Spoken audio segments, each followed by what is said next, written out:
Hola, buenas tardes.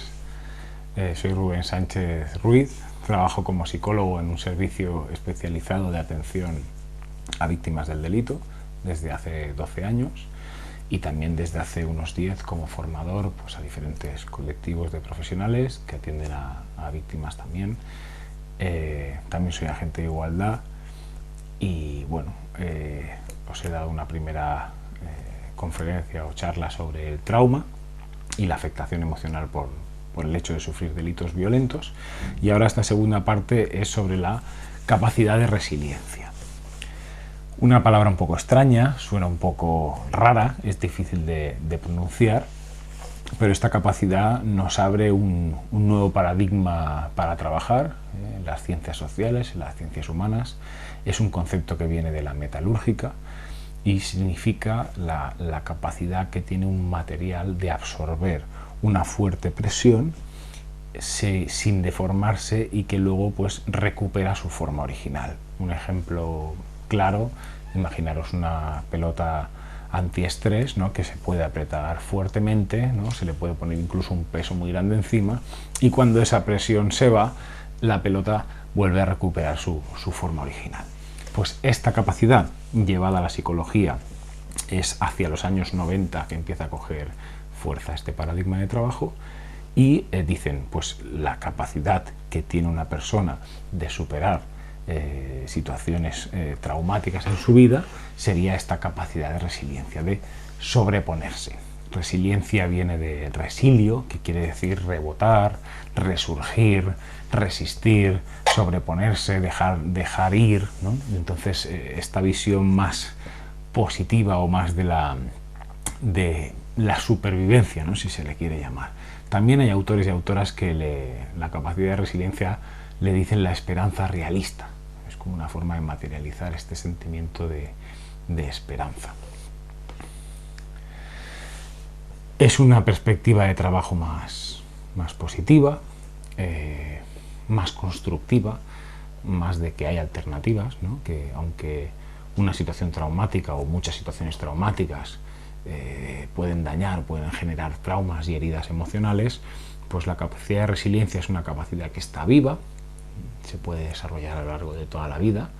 La resiliencia primaria sería más en la infancia-adolescencia y la secundaria en la edad adulta, y todas las personas la tienen, esta capacidad.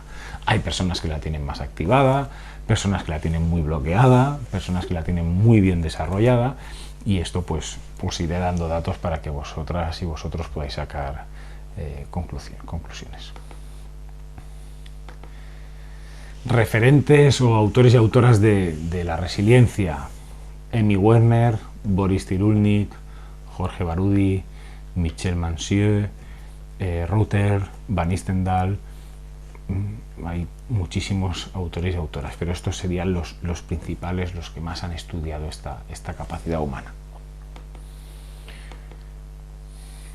Los primeros estudios, yo creo que sin saber ellos que estaban investigando, que estaban trabajando el tema de la resiliencia, fue en los campos de concentración nazi, cuando las tropas llegaron a liberar a los prisioneros y prisioneras que allí había, y automáticamente vieron que había como dos grupos de personas dentro de los supervivientes, ¿no? Había un tercer grupo que cuando tenían la libertad de salir de ese campo de concentración se suicidaban automáticamente, es decir, no podían volver a su vida normalizada, y del grupo de supervivientes había dos grupos, ¿no? Un grupo que no podía vivir si explicaba lo que había pasado, y esto lo enlazo con la conferencia de trauma cuando hablábamos de Serge Tisserand, ¿no?, de poner palabras a las cosas. Ojo, porque hay personas que no pueden verbalizar, o si lo verbalizan se desmontarían, ¿no?, internamente se romperían. Y otro segundo grupo de supervivientes que no podían vivir o tirar adelante si no explicaban lo que les había pasado, lo que les había sucedido. Estos dos grandes grupos, si os fijáis, son dos grandes formas de procesar, ¿no?, esta información, como decíamos antes. Los primeros estudios, quizá ya pues poniendo esa palabra, ¿no?, el tema de la resiliencia, fueron de Emmy Werner y Ruth Smith, hicieron un estudio longitudinal impresionante en unos barrios en situación de exclusión social y de riesgo en Hawái, en una isla de Hawái. Y entonces estudiaron a una serie de niños y niñas que habían nacido todos, ¿no?, con unas circunstancias nefastas de privación, de pocos nutrientes afectivos, de pobreza extrema, ambiente delincuencial, ¿no? Entonces empezaron a estudiar a lo largo de 30 años a esas personas, ¿no? Entonces encontraron que 1 de cada 3 tenía una vida totalmente normalizada, con éxito, eran personas felices, con valores, con ética. Entonces quisieron ver, ¿no?, 1/3 de esa población en situaciones extremas, ¿no?, que había podido salir adelante, ¿no?, había vencido todas las etiquetas habidas y por haber que le caían encima, o todos los tópicos y prejuicios, y se habían rebotado con eso y ¿no?, eran extremadamente resilientes. Amy Werner y Ruth Smith empezaron a investigar qué factores intervenían, ¿no?, los factores que le llama de protección o de riesgo, y dentro de los factores de protección, qué componentes podían formar esta resiliencia.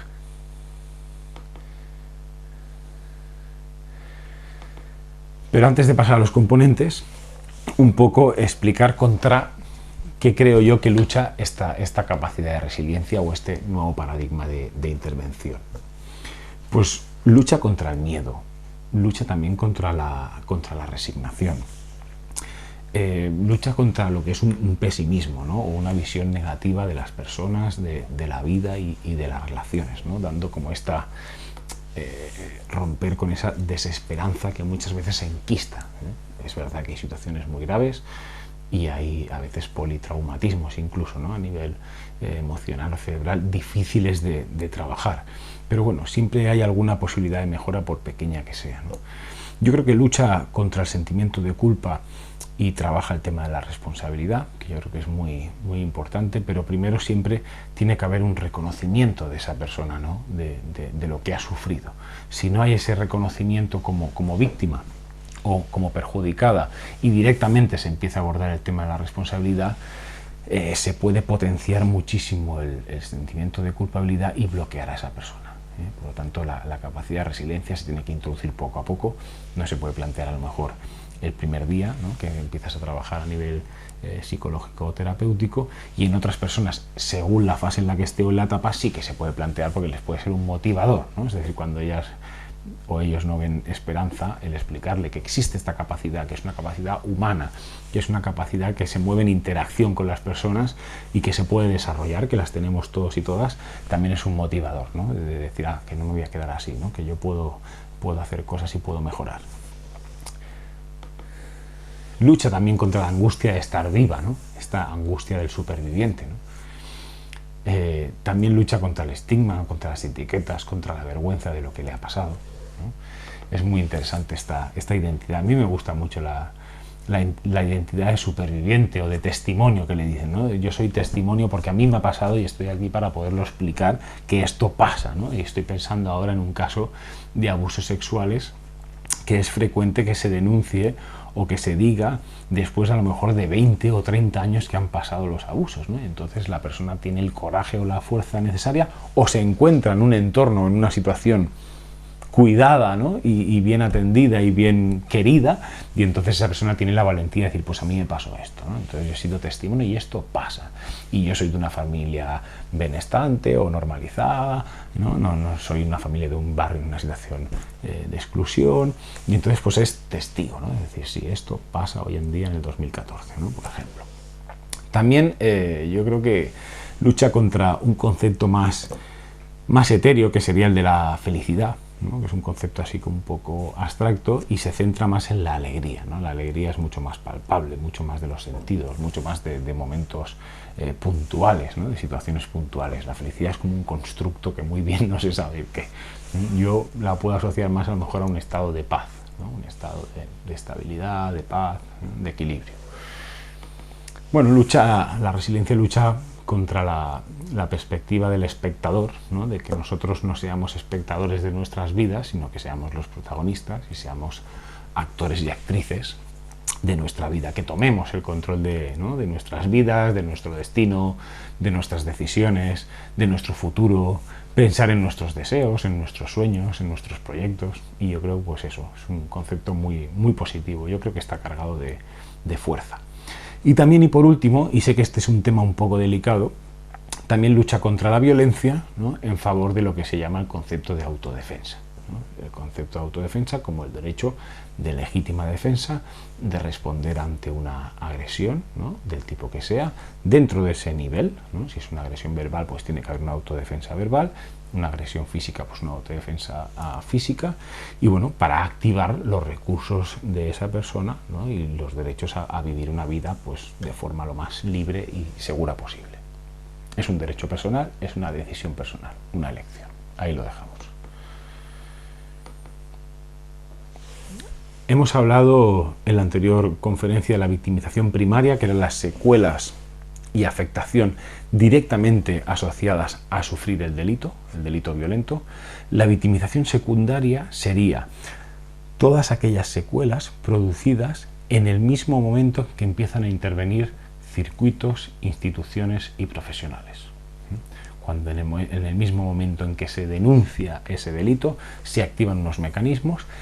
Las malas praxis, el propio circuito como está montado, declaraciones a veces de 3, 4 y 5 horas en una comisaría, el pasar por diferentes profesionales y que tienen que escuchar desde cero toda la agresión o todo lo que ha sufrido o todo ese trauma y repetirlo varias veces ante el médico forense, la fiscalía, el juzgado, el acto de juicio, la exploración con los peritos, la policía, ¿no? El volver a empezar, ¿qué le ha pasado? ¡Pum! Pues eso produce un desgaste fortísimo, el sistema deja poco margen y eso produce lo que se llama una victimización secundaria.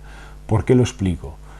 Porque creo que tiene consecuencias nefastas, es decir, muchas veces un estrés postraumático agudo que se puede trabajar en 3, 4 o 5 meses, se podría cronificar. Y cronificar un estrés postraumático pues puede llevar a consecuencias en la salud mental bastante graves y a veces incluso irreparables.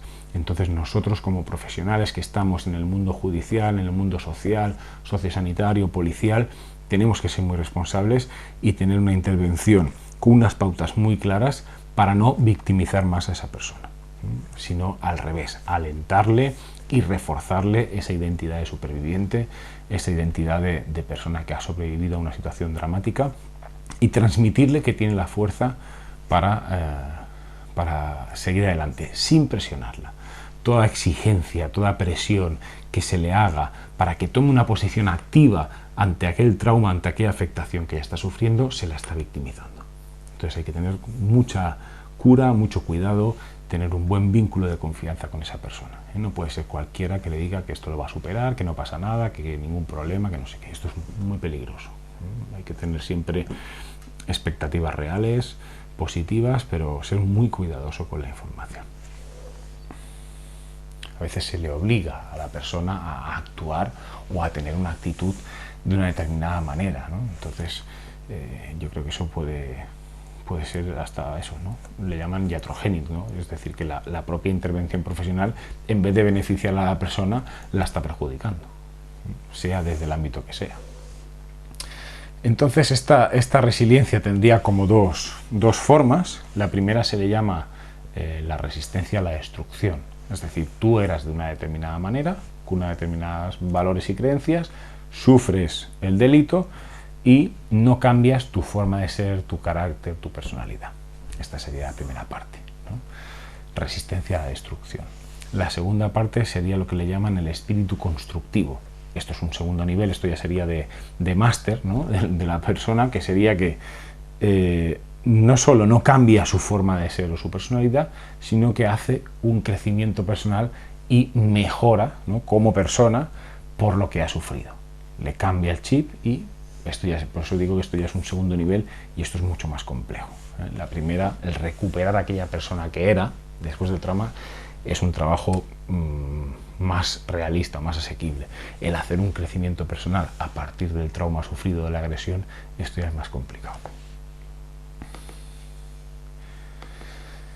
Bueno, entre la victimización primaria y la victimización secundaria, ¿no? Pues estaría todo este campo de afectación y secuelas que antes hemos resumido en romper ese sentimiento de seguridad, en romper esa visión de la vida, ¿no? O esa desconfianza, y también esa vivencia de muerte, ¿no? Ese estado de hipervigilancia o de activación permanente. La victimización secundaria se mueve entre las expectativas de la persona, ¿no? Pues a veces que se va a hacer justicia, que me van a atender de forma personalizada, que me van a creer, que me van a tener en consideración, que me van a informar de mis derechos, que no me van a engañar, que, bueno, todas esas expectativas. Luego tendríamos en medio el sistema social, policial, jurídico, sanitario, psicológico, ¿no? Es decir, todos los sistemas que actúan, y luego tendríamos la realidad.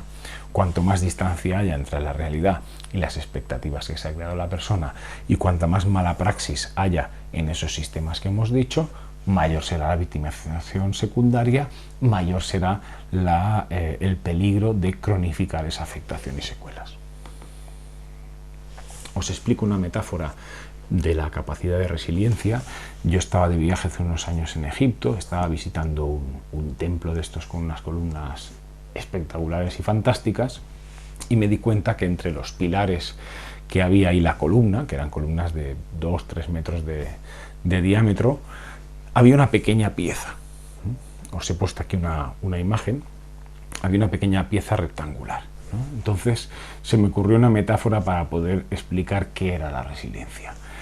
El guía nos explicó del templo que por mucho que hacían las columnas muy fuertes y muy anchas, el peso de las vigas era tan fuerte que aplastaba las columnas. Entonces los ingenieros diseñaron esta pieza rectangular que se llama ábaco, y esta pieza rectangular concentraba todas las fuerzas del peso de las vigas, y entonces permitía poner columnas más delgadas y aguantaba el peso perfectamente. Yo pensé el símil que si la columna es la persona humana y las vigas, ¿no? Esas vigas tan grandes son los traumas, las situaciones que ha vivido esa persona, que pesan muchísimo, si construimos el ábaco y desarrollamos ese ábaco entre la columna y las vigas, ¿no? Ese ábaco sería la resiliencia, permitiría a la persona vivir con esa mochila, ¿no? Con una carga más llevadera sin que se hundiese, ¿no? De ahí la metáfora de el ábaco resiliente, ¿no?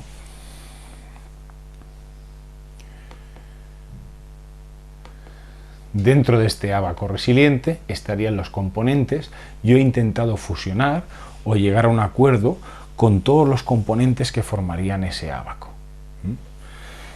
como una síntesis de todos los autores y autoras que han trabajado el tema de la resiliencia. Yo he intentado ver en cuáles coincidían la gran mayoría de ellos. Bueno, serían diferentes, os los cito primero y luego explico un poquito cada uno. El primero sería la aceptación fundamental. El segundo sería una red de apoyo y la participación en la vida comunitaria. El tercero serían las habilidades, aptitudes y capacidades de la persona. Cuarto, el sentido del humor. Quinto, el sentido que tiene para esa persona la vida, su vida. Y sexto, la imaginación y la creatividad. Serían todos estos factores. Es una metáfora que diseñé en el 2009, como os decía, relacionado con este ábaco, con este elemento de la arquitectura. Vamos a ir una a una explicando brevemente esas áreas. La aceptación fundamental. ¿Qué significa esto? Bueno, pues explorar a aquella persona que al menos a lo largo de su infancia haya tenido una persona significativa, una persona adulta significativa para ella, importante para ella, que la haya querido por lo que ella es. No por lo que da, ni por el interés, sino por ser aquella persona, ha sentido que alguien, ¿no? Una persona significativa, la quería, la amaba por eso. Puede ser desde el ámbito familiar, más nuclear o más extenso, o puede ser también en casos, estoy pensando, de menores que están en centros de acogida o, ¿no? o adoptados o en reformatorios, pues alguna vinculación con algún educador, alguna educadora, ¿no? Y esa persona pues es significativa para él o para ella, y se nota esa aceptación fundamental. Acepto a la persona, acepto al ser humano, cosa que no quiere decir que acepte todas sus conductas. Puede ser que haya conductas que no acepte, pero sí que respeto a esa persona que hay detrás de eso, ¿no? Ver un poco más allá de eso. ¿Cómo se desarrolla esta aceptación fundamental? Lo que le llama, Jorge Barudi llama los vínculos afectivos, ¿no? Los nutrientes amorosos que dicen, ¿no? Esos vínculos afectivos, ese calor humano, esa parte más emocional, ¿no? El cubrir esas necesidades más emocionales de calor humano y de tacto, de cariño, de afecto. ¿Qué se desarrolla o por qué es tan importante esta aceptación fundamental? Porque es la base de la autoestima, del amor propio, de un autoconcepto positivo, de una autoimagen positiva. Por eso es tan importante esta aceptación. ¿Dónde se puede desarrollar en la edad adulta o en la adolescencia esa aceptación fundamental? Pues en las relaciones de amistad. ¿Por qué? Son relaciones horizontales, donde hay honestidad. Me refiero a la amistad verdadera, no colegueo, solo colegas de irse a tomar algo, sino amistad verdadera, ¿no? Hay sinceridad, honestidad, crítica constructiva, afecto seguro. Bueno, son relaciones, es donde menos situaciones de violencia se producen, en esas relaciones de amistad verdadera, ¿no? Donde se construyen vínculos, lo que le llaman vínculos de apego seguro, vínculos afectivos seguros. Y luego, pues más ampliamente, todo el tema de las redes sociales humanas, ¿no? Redes humanas de apoyo formal, informal, redes de profesionales que estén ayudando a aquella persona también pueden desarrollar este factor. Todas estas redes de apoyo humano pues son fuente de salud y de energía. Otra área, ¿no? Vamos una a una. El sentido de la vida. Que la persona tenga una causa por la cual vivir, por la cual luchar, por la cual levantarse cada mañana. Da igual, puede ser relacionado con lo que a esa persona le haya pasado, puede ser que sea en el campo de la filosofía, del ecologismo, de la política, da igual, de la filosofía, en el trabajo, los estudios, da lo mismo, ¿no? El encontrar esa causa, ¿no? Ese sentido a la vida, ¿no? Ese sentido a su existencia. Entonces aquí hay un autor, el Viktor Frankl, que trabajó en este sentido y elaboró una terapia que le llama logoterapia. La logoterapia es un tipo de intervención terapéutica que va a buscar el sentido de tu propia existencia. Entonces, la persona que es resiliente es como que recupera su capacidad de control, de decisión, de autodeterminación sobre su vida. No es un monigote ni una marioneta que pueden ir jugando, manipulando, llevándola para aquí y para allá, sino que ella toma sus decisiones, se le escucha, se le respeta el derecho a equivocarse también, ¿no? Y entonces el buscar ese motivo, esa causa por la cual luchar, por la cual vivir.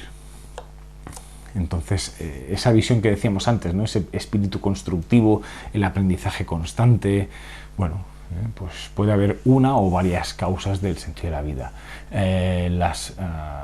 La religión, en algunos casos, yo he visto que hay mucha bibliografía a este respecto, yo no estoy del todo de acuerdo. Puedo respetar que a lo mejor pues las creencias religiosas te puedan dar fuerza, ¿no? La fe en Dios o lo que sea te pueda dar fuerza en un determinado momento, pero no creo que sea un campo exclusivo de la creencia religiosa o de la parte espiritual, ¿no? Yo creo que puede ser mucho más social, mucho más político. Bueno, es que cada uno encuentre ese motivo o esos motores para seguir adelante. Luego tendríamos también las aptitudes y las habilidades o capacidades. Yo tengo una teoría muy personal, que es que cada persona tiene un don especial, como mínimo uno, ¿no? Igual hay más, y hay personas que lo descubren enseguida en la infancia, y hay personas que se mueren y no sabían qué capacidad o qué don especial tenían, ¿no? Entonces se trata de hacer introspección, de mirar para adentro y ver yo mismo, ¿no? Decir qué cosas hago bien, ¿no? Y entonces eso, pues intentar potenciarlo, entrenarlo, llevarlo al máximo. Y también lo que me dicen los demás, ¿no? Que a veces los demás, tú mismo no te lo puedes ver y te dicen, ay, pues a ti se te da muy bien esto, ¿no? Pues intentar potenciarlo. En el área de los deportes, de los estudios, de las aficiones, son campos donde explorar y a ver si encontramos esas habilidades especiales, ¿no? Esos dones, ¿no? Ese don especial para trabajarlo y para potenciarlo. Eso es una fuente de resiliencia, ¿eh? Te ayuda a desconectar, te ayuda a concentrarte, a centrarte en otras cosas más sanas, más positivas, apartar un poco. Luego estaría también el tema de el sentido del humor, la imaginación y la creatividad. Estas tres yo las pongo juntas Porque estas tres capacidades lo que ayuda, y esto lo relaciono con lo que decía Milton Kekumi y Serge Tesseron, a poner formas a aquello monstruoso, aquello abstracto, aquello peligroso, ¿no? Es decir, aquello que no se puede palpar, ¿no? El trauma o aquello oscuro. El sentido del humor da una distancia. El sentido del humor solo puede hacer la propia persona que lo ha sufrido, evidentemente. Un sentido del humor fuera del cinismo, de la ironía, sino un sentido del humor sano, ¿no? La propia persona puede reírse de determinadas situaciones que haya vivido muy dramáticas, pero lo puede hacer pues después de un proceso, ¿no? de autocuración. La imaginación, jugar con la fantasía, con la paradoja, te puede ayudar a también eso, ¿no? A poner esa distancia respecto a lo vivido, y darle forma. Las palabras, la escritura, la poesía, el dibujo, la escultura, las manualidades, la danza, ¿no? Es decir, una obra de teatro, es decir, tú tienes que buscar cuál es tu estilo, ¿no? Con tu personalidad, con tus habilidades especiales, y buscar cuál es la forma de trabajar y de procesar esa situación traumática. Entonces, sentido del humor, creatividad, imaginación, tres grandes instrumentos muy conectados entre ellos que te ayudan a hacer más llevadero ese trauma. Boris Cyrulnik tiene una frase que a mí me gusta mucho, dice: lo real puede ser monstruoso, hace falta transformarlo para hacerlo soportable, para poderlo llevar en la mochila que cada uno tenemos en nuestras vidas.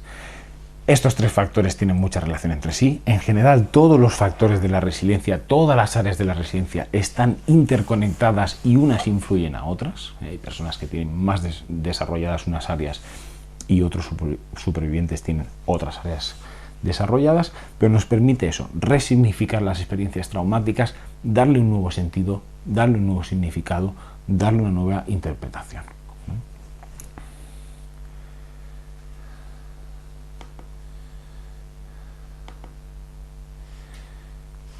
Por último, la participación o la vida, el estar integrado o integrada en la vida comunitaria. Yo considero que es un factor importante todo lo que es el compromiso ético o la lucha contra las injusticias sociales, el estar vinculado a organizaciones, asociaciones, el bien común, ¿no? ONGs, entidades, ¿no? Y en la lucha por los derechos y la justicia. Entonces, el hecho de no estar aislado, sino que participar, formar parte de un equipo, de un grupo de personas, todas con un proyecto en común, una visión, evidentemente que sean grupos abiertos. Estoy refiriendo a que la persona se sienta libre de ir, no ir, entrar o no entrar, con su compromiso, pero el hecho de que formas parte de algo para cambiar o para mejorar el mundo en el que estás, ¿no? Esto hay muchas personas que yo he trabajado con ellas que me han dicho, al menos lo que a mí me ha pasado, que sirva de algo. Y esta frase me la han dicho muchas personas, ¿no? Es decir, ya que lo he tenido que sufrir, si yo puedo aportar de alguna forma para que otras personas no sufran lo que yo he sufrido, pues aquí está mi testimonio, aquí está mi palabra, aquí dejo este libro, este poema, esta fotografía, este dibujo. Entonces es muy interesante, ¿no? El hecho al menos es decir, mira, yo ya lo pasé, pero al menos, ¿no?, mejorar o intentar mejorar ese mundo, ¿no? El pensamiento crítico, el hecho de no ser conformista con la situación en la que tienes, bueno, estimula todo esto. Es muy bonita la frase que dice de una herida vergonzosa hacer un acto heroico. No sé de quién es esta frase, pero es muy chula. Bueno, pues ahora que conocéis un poco el tema de la resiliencia, ¿no?, y esta capacidad humana, pues para acabar, 4 grandes rasgos de lo que tendría que ser una intervención que potenciase esta capacidad de resiliencia en las personas y concretamente donde estamos nosotros, en víctimas del delito y en testigos, ¿no? Lo que le llaman el paradigma del buen trato, pues el tratar bien a una persona. ¿Y cómo os lo puedo resumir? Pues bueno, imaginaros que viene un familiar vuestro o una persona que vosotros queréis muchísimo y sufre un delito. ¿Qué gestiones, qué actuaciones haríais si viene pues a un juzgado a declarar, a la comisaría, al servicio de atención a la víctima, a la fiscalía, si fuese una persona conocida para vosotros, muy importante, una hermana, una madre, un amigo? ¿Qué haríais? si pensáis en las gestiones que haríais, en las llamadas que haríais, en el espacio que acondicionaríais, ahí tendréis el paradigma del buen trato. Toda persona merece ese trato, ¿no? Responsable, humano, sensible. Y eso no le quita objetividad ni a su testimonio, ni a su palabra, ni a nuestra intervención, que puede ser muy profesional, pero al mismo tiempo muy humana y muy cercana a aquella persona. Por lo tanto, es necesario esa intervención que muchas veces se llama de semilla. Es una intervención, tú siembras esa semilla, esperas un resultado. ¿Cuándo va a llegar? No lo sabemos. Yo he tenido casos que he hecho una intervención telefónica, un asesoramiento de una mujer que estaba sufriendo violencia dentro de la relación de pareja, y esa persona se ha quedado con una serie de mensajes. Al cabo de 3 años, 4 años, ha llamado a nuestro servicio y ha dicho: quiero hablar con tal hombre o tal chico que me atendió tal día, en nuestra base de datos podíamos mirar eso, era yo, y decirme esa persona: ahora sí que entiendo aquello que me quisiste decir, ahora sí que estoy en el momento de separarme, de divorciarme, de poner la denuncia, necesito ayuda. Pasaron 3 años, ¿no? Te puedes quedar en ese momento 3 años atrás de que aquella llamada no había servido para nada, ¿no? Aquella persona continuaba con aquel agresor a su lado, pues te puedes dar cuenta que hay intervenciones de semilla que sí que tienen. A veces una mirada, un gesto, a veces no puedes decir nada, pero sí que con la mirada se pueden decir muchas cosas, ¿no? Entonces puedes estarle diciendo con la cabeza, con la mirada, que estás ahí, que entiendes su situación, esa empatía, esa actitud de acogida, ¿no? de cuidar a esa persona. Pues a veces no puedes decir nada porque hay unos condicionantes y hay unas circunstancias que marca el sistema, ¿no? El sistema judicial concretamente, o policial o social, pero sí que puedes hacer gestos ¿no? Como diciendo que entiendes aquella situación. La perspectiva de género, pues imprescindible en todo lo que es violencia contra las mujeres. Entonces hay muchísimos casos de malos tratos, de abusos, agresiones sexuales, violencia en la pareja, violencia dentro de la familia, y la perspectiva de género yo creo que te da una visión bastante amplia y transversal de cómo se producen esas situaciones. Por lo tanto, para mí, los profesionales operadores jurídicos tienen que estar muy formados en la perspectiva de género. También los cuerpos de seguridad, abogacía, psicólogos y psicólogas, trabajadores y trabajadoras sociales, ámbito social, sanitario, jurídico, policial, tienen que tener esta formación especializada tanto en victimología como en perspectiva de género. Tener capacidad de contención emocional y de escucha activa. La contención emocional es que tú mismo puedes gestionar tus propias emociones y así puedes transmitir que eres capaz de gestionar las emociones de la persona que tienes enfrente, declarando, testificando o atendiendo. Escucha activa, escuchar cómo y qué. No solo el contenido de lo que nos está diciendo, sino cómo nos lo está diciendo y qué nos está transmitiendo. Fijarnos en la información verbal y evidentemente en toda la información no verbal. No autoescucharnos a los profesionales mientras estamos interviniendo en la entrevista o en la declaración. Es muy importante escuchar al 100% a la persona que tenemos enfrente. No tener distractores, ni teléfonos que suenen, ni puertas que se abran, ni gente pasando por allí. Es decir, los espacios tienen que estar acondicionados por respeto a la persona que tenemos delante. Tiene derecho a confidencialidad. Y además es que hay un beneficio, que las declaraciones son más rápidas, son mucho más completas, hay más información, se puede aclarar todo mejor. Cuanto menos distracción haya, mejor. Transmitir expectativas positivas reales. Se puede hacer de forma asertiva. No hace falta ser cortante ni tajante. Se puede decir: mire, se ha archivado su caso por esto, ha prescrito este delito, la sentencia es absolutoria, esto es una conformatoria que implica esto y esto, e informar de forma asertiva. Y las personas tienen capacidad de encaje y de procesar eso. Cultivar el sentimiento de esperanza. Yo creo que esto es importantísimo, está directamente relacionado con la resiliencia. Si tenemos que dar información, si tenemos que anotar un teléfono de ayuda de un servicio, dar información clara y concisa. Utilizar el papel. Muchas veces entregamos bueno, mazacotes de folios llenos de letras, de derechos, de ofrecimiento de acciones, palabras súper complejas, pues subrayemos, indiquemos. Esto quiere decir que usted tiene derecho a llevar defensa jurídica especializada, que usted puede llevar abogado, que aparte de la fiscalía está también esto.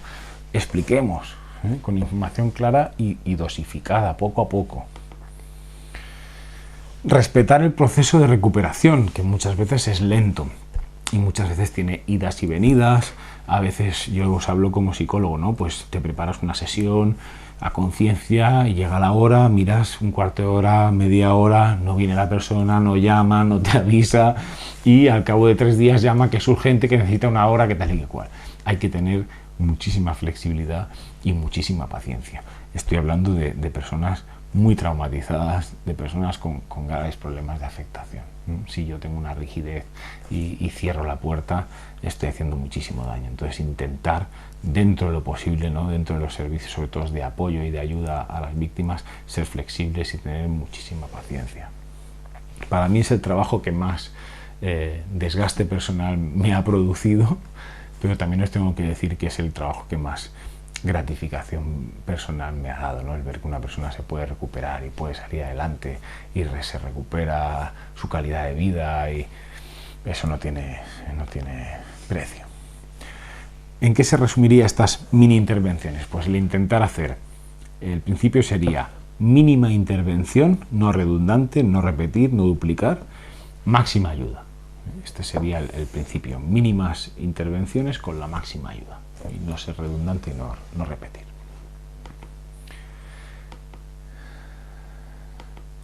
Y para acabar, ¿no? En este sentido que hablábamos de pautas, ¿no?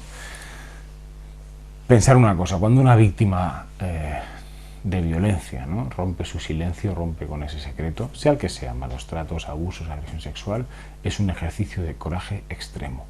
Hay que reconocérselo. Hay que reforzarle, casi hay que agradecerle de ese ejercicio que ha hecho. Es extremadamente difícil. Solo la gente que lo ha vivido es capaz de afirmar lo que yo os estoy explicando. Y tendríamos que crear nuevas palabras para poder hablar de sentimientos y de emociones. Nos faltan palabras. Tenemos muy poquitas palabras dentro del lenguaje sentimental o de las emociones o de la afectación incluso, ¿no? La figura del terapeuta especializado se le llama terrapón. Terrapón es una figura como de acompañante y a nivel simbólico era la persona que entierra los muertos del pasado, ¿no? Entonces la persona que entierra los muertos del pasado, la persona que entierra los traumas, que ayuda a coser esas cicatrices, ¿no? Esas heridas. Hemos hablado de paciencia, de sensibilidad, de humanidad, de constancia, de flexibilidad. Sí, de respetar ese ritmo, de ser un punto de apoyo para la persona. Pensar que hay personas, hay víctimas que han sufrido que no tienen a nadie. A nadie. La familia se ha cansado, el agresor se ha encargado de hacer el aislamiento y no le queda ningún amigo o ninguna amiga, y solo tienen a los profesionales que les están atendiendo o les están intentando ayudar. Entonces, fijaros qué importancia, ¿no? de ser a veces el único punto de apoyo. Disponer de espacios acogedores en la medida que sea posible. Puede ser un espacio muy humilde, pero que sea cómodo, que haya una temperatura, ¿no? agradable, que haya agua, que haya Kleenex o pañuelos, ¿no? de papel, que haya un lavabo cerca por si tiene que ir. Bueno, cosas muy básicas, pero que a veces se olvidan. Para las intervenciones, ¿es mucho mejor una mesa redonda que una mesa rectangular? Pues sí, sea un tipo de vínculo diferente, de comunicación diferente. Y esto no se tiene en cuenta muchas veces. Hacer ver esa fortaleza que tiene la otra persona, reconocer la valentía por lo que nos está manifestando o explicando, y estimular esa identidad de superviviente. Si os fijáis, es una identidad mucho más positiva que la de víctima o la de mártir, ¿verdad? Que es mucho más peyorativa. La identidad de superviviente, ¿no? Que se sobrepone, que tira adelante. ¿Cuál sería la última fase? La fase del viviente, ¿no? Es decir, ya no soy superviviente, ¿no? O ya no soy víctima, sino que soy viviente, es decir, que puedo volver a disfrutar de la vida, de los placeres, de la libertad de las otras personas, ¿no? De las pequeñas cosas. Hay que facilitar esa conexión con ella misma otra vez, con todos los procesamientos que decíamos, ¿no? Pues conectar todo, ¿no? El sensorio-motor con el emocional, el cognitivo, conectarlo todo otra vez, reconstruir su red de apoyo y sobre todo infundir esperanza, esa esperanza realista, que se pueden hacer cambios y se puede recuperar. Y si estamos atendiendo a esas personas, tener un conocimiento mínimo, ¿no? Por territorio, por la zona, de servicios o profesionales especializados. Por último, ¿qué hay que tener en cuenta? Y vuelvo a hablar de violencia como he empezado en la primera conferencia, la visibilización de la violencia. La violencia produce sensaciones de impotencia, de rabia, de ira, de frustración, de miedo, de pena. Por lo tanto, ojo, la violencia es muy tóxica. Como profesionales tenemos que preservarnos, tenemos que ser muy responsables, autocuidarnos, autocura de los profesionales. Esto es muy, muy, muy importante, porque si no, nos anestesiamos, nos disociamos, desconectamos y en vez de ver personas vemos números o códigos de expediente. Y esto es muy peligroso, es un indicador que algo está pasando allí. La violencia evidencia el sexismo, la discriminación y cómo funciona, ¿no? Estamos en contacto permanente con un submundo que normalmente no se ve o se ve de forma masiva a través de los medios de comunicación y con muy poquita información, solo titulares, para no entender nada. Esto es peligroso también en esa frialdad que nos puede hacer como profesionales, ese escudo que pongamos demasiado gordo. Si nos vamos al otro extremo también podemos morir por empatía, entonces hay que buscar ese equilibrio entre la anestesia y la distancia emocional y el morir por empatía, ¿no? Hay que buscar eso, que yo creo que yo aún lo estoy buscando, llevo 12 años y aún no he encontrado ese equilibrio. Y para acabar, pues me gustaría leeros un texto de Eduardo Galeano que he encontrado que me ha gustado mucho, resumiendo un poco todo lo que hemos dicho, y dice: cada persona brilla con luz propia entre todas las demás. No hay dos fuegos iguales, hay fuegos grandes, fuegos chicos y fuegos de todos los colores. Hay gente de fuego sereno que ni se entera del viento y gente de fuego loco que llena el aire con chispas. Algunos fuegos bobos, no alumbran ni queman, pero otros arden con tantas ganas que no se puede mirarlos sin parpadear y quien se acerca se enciende.